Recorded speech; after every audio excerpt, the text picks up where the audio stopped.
Hey guys, I'm back.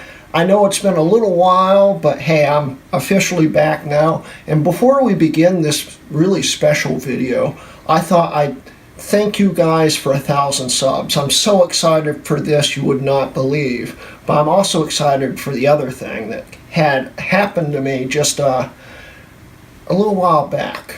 Now, this is really cool. I came into a little money. In fact, it was a lot of money. I was just walking down the street one day and I happened across this. Hey, guess what? I'm a millionaire. Seriously. I thought, well, maybe I should be honest and go to the police station. I took it to the police station and they laughed at me and said to keep it. I don't know why, but hey, I'm not complaining. I'm a millionaire now. I also took it to the bank and they laughed and then said, get out. They must have just been really shocked that I had $1 million right here in my hand. And who knows, you know, maybe they were just getting everything ready so they could take my $1 million. What? What do you mean it's not real? What do you mean it's fake? It's a novelty item? Read the, what? Read the note. This note is not legal tender for any debts, public or private. Really?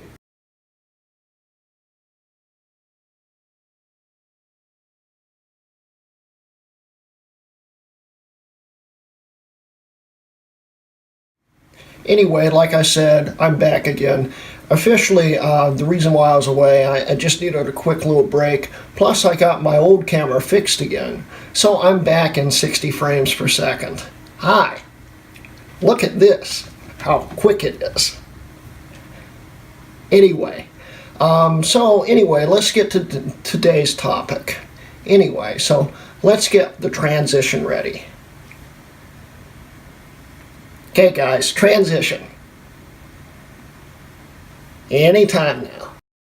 Whoa, whoa, whoa. Wrong transition. No, don't want that. Oh man, that's a heck of a YouTube reference there. Really dated. Ooh, come to think of it, man, he was #1 on YouTube when I started this channel.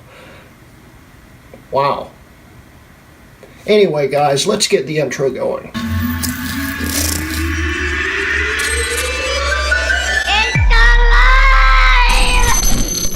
Hello, I'm Greg Rutk Mods, and welcome to episode 11 of my PowerPC series. In this episode, we'll be introducing you to my Indigo iBook G3 Clamshell. Now, this system right here is a 366 megahertz, and it's not just any 366 megahertz. This one's special, and you'll see that in a minute. Anyway, let's begin. Okay, so I've decided to skip the intro videos that Apple did on the iBook Clamshell, and I'll put a link up if you want to watch it, and a note where to start watching it at. But I just decided to skip it for this time. Anyway, the iBook, the Clamshell was the very first generation of the iBooks. There were 3 generations: the Clamshell, the G3 Snow or dual USB model, and the G4. These were just known as the iBook. Those were known as the iBook G4s. These two are essentially the same in appearance. Internally, they're way different. There's only one other difference. I'll go into more detail about them when I'm talking about them in a future video. But the only major difference between these two generations were like the keyboard, and the earlier versions of these had silver tops on them. But anyway, getting back to the point, here's the Clamshell. Before we really get going, I want to quickly explain to you one little issue that I had when I got this Clamshell. Now this clamshell right here was a parts system because the seller didn't have an adapter to test it. I figured, hey, it's been taken good care of. You could tell by the pictures. I'm buying it, it's gotta work. And it did. The thing is, I didn't know that for a week because I bought the wrong adapter for it. Now, the original clamshell iBooks and the PowerBook G3s use the same power adapters, but the Snow iBooks and the PowerBook G4s use a different one. They both have the same power rating, but different connectors. These connectors right here are much, much bigger plugs than the connectors that would be on, for instance, this G3 here. And I'm going to quickly show you the differences. Now, what I made the mistake of, which apparently a lot of new collectors of, for instance, clamshells and G3 PowerBooks do, is I figured all yo-yo chargers, this is a yo-yo charger, the wire just comes out, but you know, all of these chargers had the same model number on them, but they are different. The original titaniums, PowerBook G4 titaniums, and the first generation Snows came with this charger here. These came with one that was identical to this, but had a different connector. And this connector right here is the problem. Now this is what the connector looks like. It's much bigger, as we can see right here. Let's see here. That one's smaller, that one's bigger. If you try to connect the smaller one into the system, it just will not fit. You need the bigger connector right here for it to go in. And these are really snug, but they do fit, as you can see. So what happens here is the earlier versions are copyrighted 1999. Right, where is it? Right here. As we can see here, this one's copyrighted 2001. They have the same part numbers, they look essentially the same, except for that connector, which, if you're looking, they are different. And very easy to tell apart once you actually look. And one of the neat things is these actually clip in here for the bigger connector. It's pretty cool. But the problem with these is, since they're harder to find, they cost a lot more. These cost at least $50 for a clamshell usually. I have one coming in the mail though that is actually going to be a clamshell one. It was mismarked in the listing and cost me about $19, I think, which was a great deal. But my solution for actually having the bigger plug problem was even the aftermarket power adapters are hard to find and usually cost a lot more than they're worth. I managed to find these wires online. These are official original Apple wires, and you know, they're just replacement ones for a yo-yo of that time period. I managed to find them for $4 each. I got 2 of them, and the reason why I did that was I had this broken power supply right here for a Snow system, and of course these work just identically the same power ratings, and I just put the wire on there so I have a spare charger if I need it, because the aftermarket charger I had been using, the plug's too big, and it actually, even though it actually goes in easier, it falls out easier too, because it doesn't couple around there properly. It's hard to explain how it's too big and too small at the same time. But anyway, this is the perfect fit for it. And now I have 2 fully functional chargers. And real quick, before I get back to this, I know you're watching it for this, but show you the difference between a factory yo-yo and a snow charger, which is still basically the same design they use today.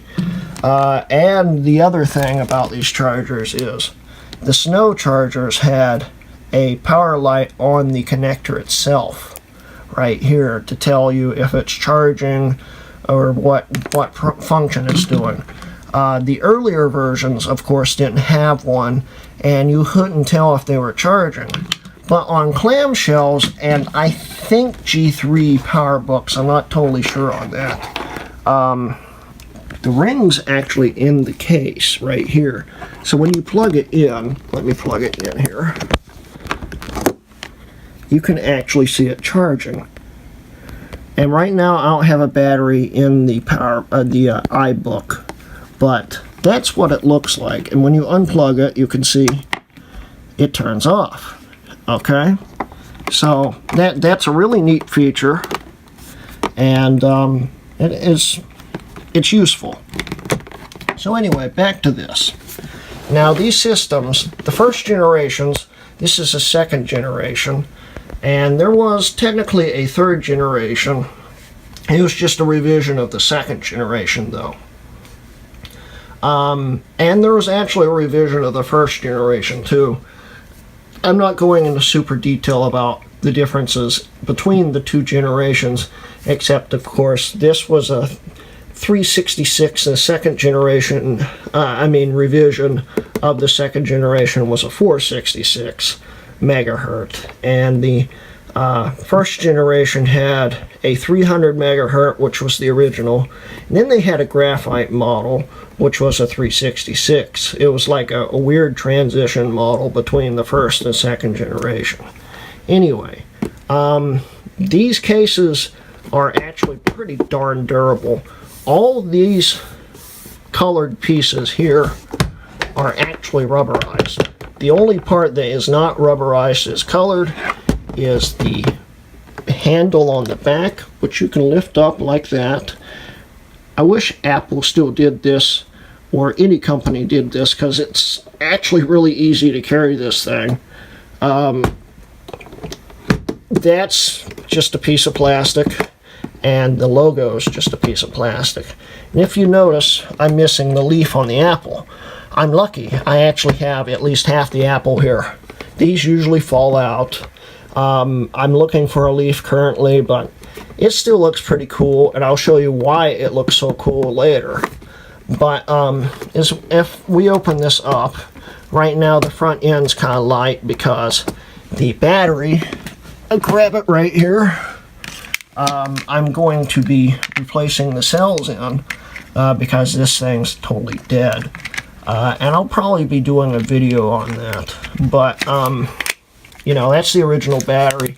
It's heavy, and that's what adds so much weight to the front. So it likes to tilt back a little bit when it's open. But as we can see here, this is what it looks like. The first generations had cheaper plastics in it, and they tended to crack around the Apple logo. The second generations do crack a little bit.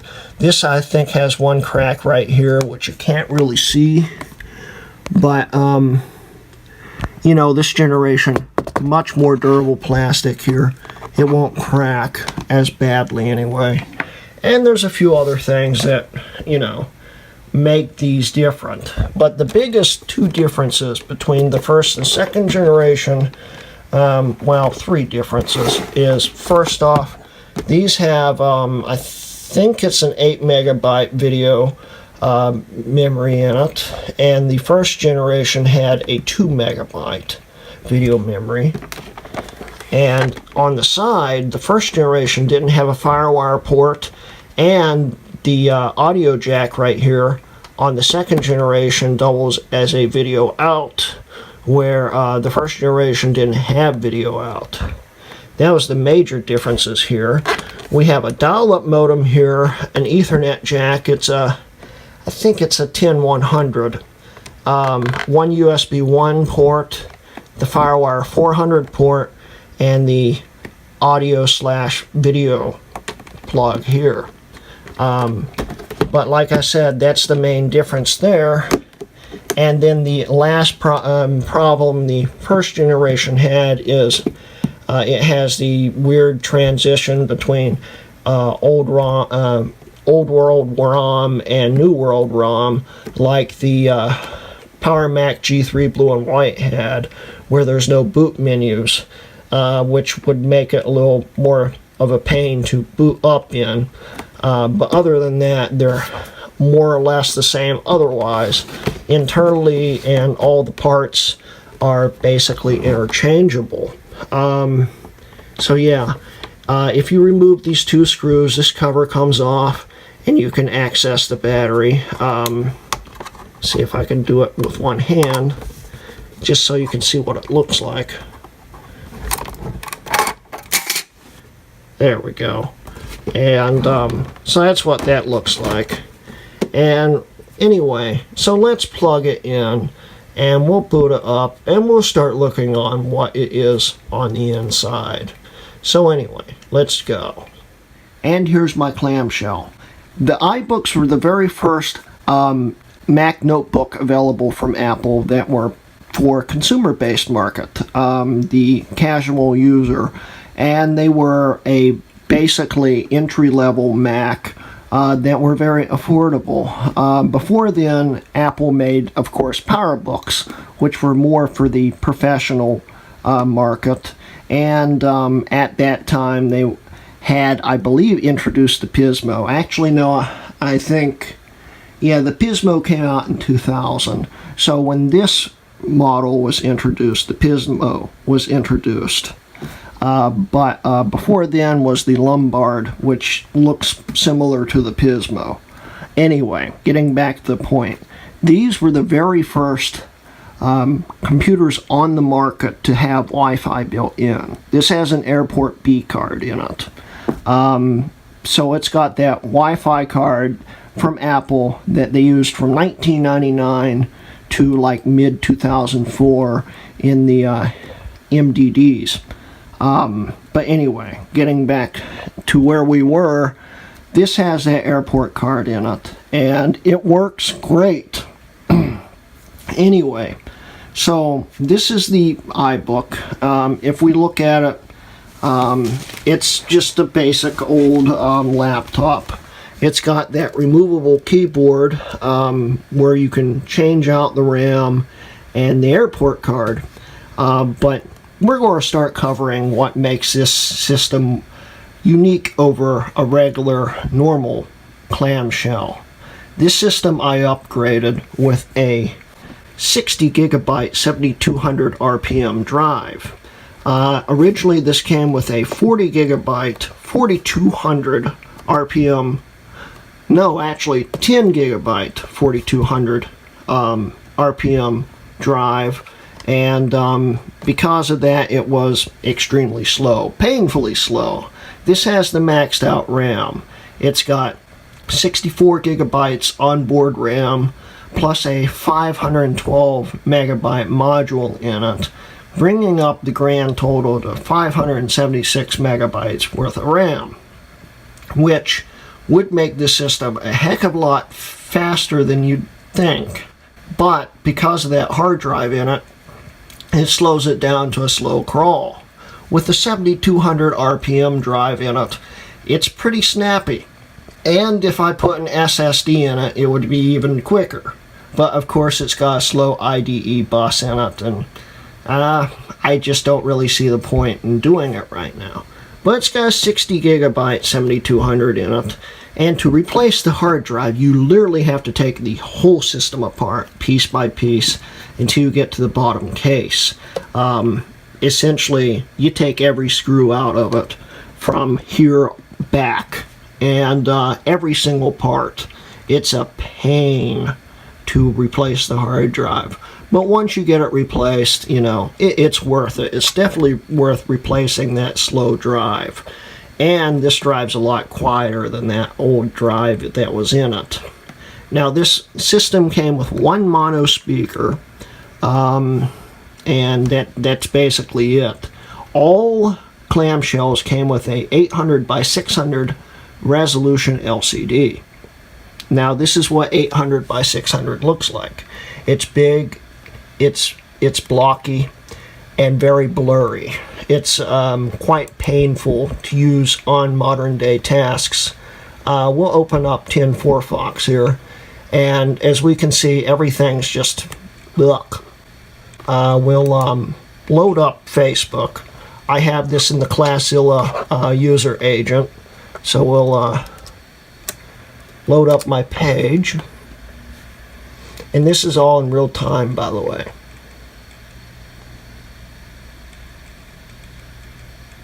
And here's my page. Now the resolution's just, it's awful. It's so blurry, it's unbelievable. The thing is, this isn't a normal iBook clamshell, and I'll explain to you what I mean. Now first off, let's give you a size comparison here. This is the About This Mac, and as we can see, this is what the size the window is. Of course, these aren't resizable, so you can't, this is what size the About This Mac would be.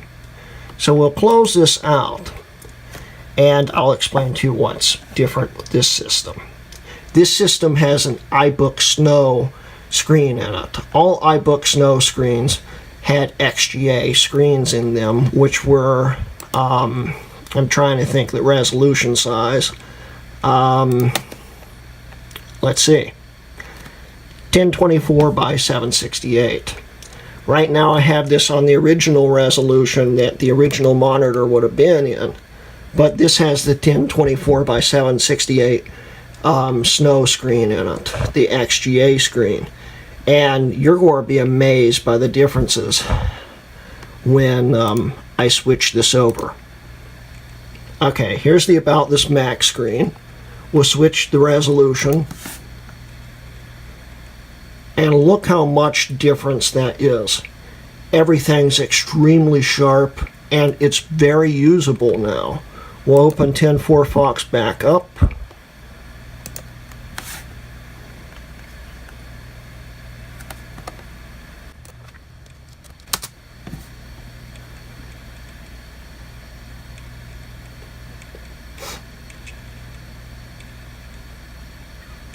And now everything's just, it's better. It's a much sharper image. And to put an XGA screen into this system, you need the LG video cable for the monitor. It was a very rare cable because only about 15% of the clamshells got the LG video cable, and I was lucky this system came with one. But if you've got a other screen that's not an LG screen, you can hand solder the old cable into a Snow LCD. Now this LCD literally came from my iBook G4, and I've actually replaced that screen now, but this is actually the screen that came from that. This came with the LCD, the LG LCD here. And to fit this in here, it's a bit of a pain because the original LCD has this wide piece here, and that's where the display connects right there. The Snow LCD, the frame, if you can see the top and the bottom frame here, that's about as thick as the whole frame is around the whole thing. It's a perfect square instead of this rectangle, basically. So to mount it into here, there's no way to mount it, and that makes it a bit of a pain. Pretty big a pain there, actually. But you know, what I had to do is I had to line it up as best as I could in the frame, and then I literally taped it in. It's taped in, but now that it's screwed back together, it's not a problem. The only other problem was the display connector is back here instead of on the side, and the LCD's backlight connector was here on the original, and now it's down here. But that's how that works. If you have the proper cable, or at least have it hooked up properly, it will work. But it will only work on the FireWire models, and you have to have the most recent firmware update, and you have to have a open firmware hack in it too, to enable the XGA driver in the operating system. And I'll show you that the XGA doesn't load up automatically in open firmware until the operating system loads up. So it's going to look a little funny when it's booting up, and I'll show you what that looks like in a few minutes. But like I said, this is the XGA. It's very sharp. It's incredible compared to what it originally looked like, and we'll show you one more time just for the comparison here.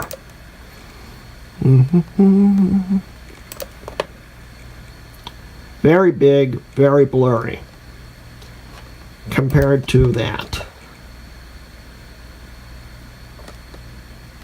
So, like I said, that's that. And there's one other thing. The iBooks had a cutout in the frame so you could have a glowing Apple logo. But Apple didn't have that cut out. They actually had a piece of foil tape over it so it wouldn't glow.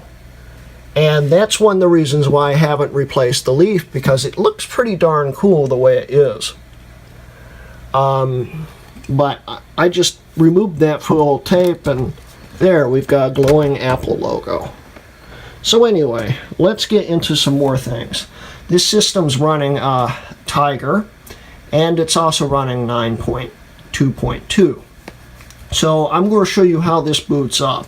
Of course, I'll be speeding up the boot process, but we're going to show you how it looks and how it boots up. So let's get going. Okay, because of the XGA screen, it takes a longer time period for open firmware to initialize, and because of that, we'll have a black screen for a longer amount of time. Other than that, it still boots up quickly after open firmware starts loading, and we'll notice some weird things, which I'll show you. Also, we're going to show you another thing that I forgot to cover, but we'll get to that. Let's start it up. Let's show you what I forgot to cover. It's got a drawer CD-ROM drive. That I just forgot that. I thought I'd show you guys. Anyway, so it's starting up.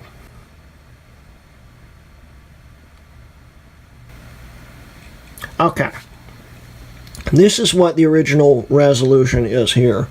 As I hear, it's like 70% more screen area or something like that. But this is what the original resolution is right here. And as the operating system boots up, we'll see it switch over to XGA drivers. And there they go. Now, other than that weird startup there, and how the boot menu is, as you'll see in a second, it works totally fine. And we're in full resolution here. That's XGA. Now, of course, Tiger works just like any Tiger would work on basically any G3. I'm not going to really demonstrate it to you, of course, because it's Tiger. It's got Classic enabled on it, and as you saw on web browsing, it loads out like my blue and white Power Mac online. It's not the world's most usable in today's standards. There is one interesting thing, though. I installed iTunes 9.1.1, which the last supported iTunes for G3 processors was iTunes 8 point something. 9.1.1 required a G4 or G5. You can also run 9.2.1, but it's more of a pain. But I managed to get 9.1.1 to work, and it will install automatically with no blocks or anything. And it still works great today. You can still use the iTunes store. It still works. You know, I thought that was just an interesting thing there. iTunes was the very last. I apparently forgot to update Safari. But trust me, iTunes store works. iTunes 9 is the last iTunes that's supported in iTunes Store. Anything before that will not work in iTunes Store. And this, of course, is running 9.1.1, so you can still use the iTunes Store, which is pretty cool. And everything works in iTunes, except I really don't know what it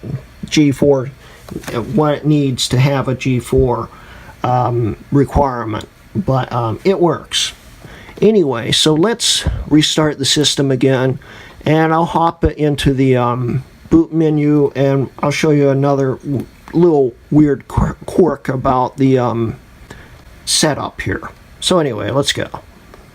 Okay, so we're at the boot menu now, and just to load into the boot menu, it's just like any other Mac. You hold in the Option key until it pops up.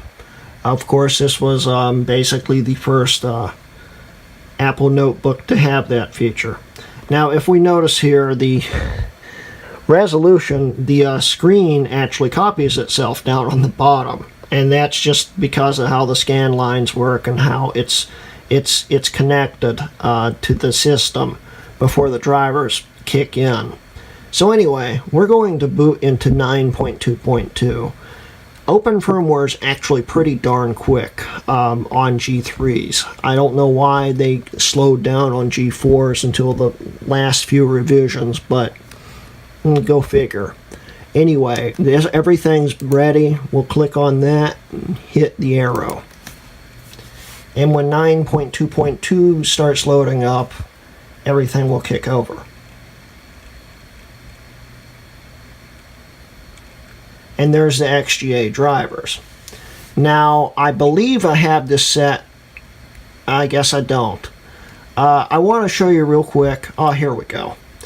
This is set up right now in the original driver, LCD resolution. This is what it would look like with the original LCD. And like I said, it's going to be kind of blocky and blurry. And I just don't really like the resolution. I am really happy with the XGA mod. It's totally worth it if you can find the cable or you're not too afraid to play around with a soldering iron. Anyway, so we'll switch this resolution.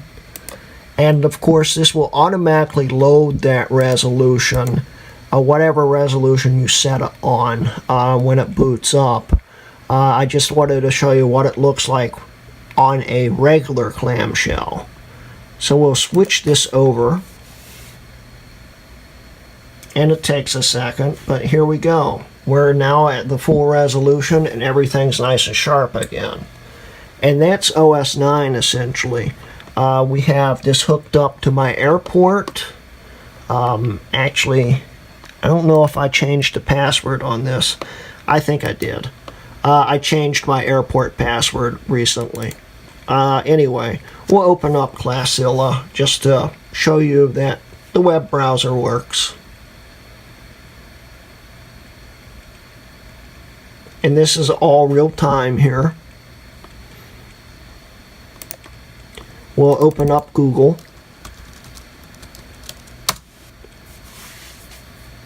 And there you go.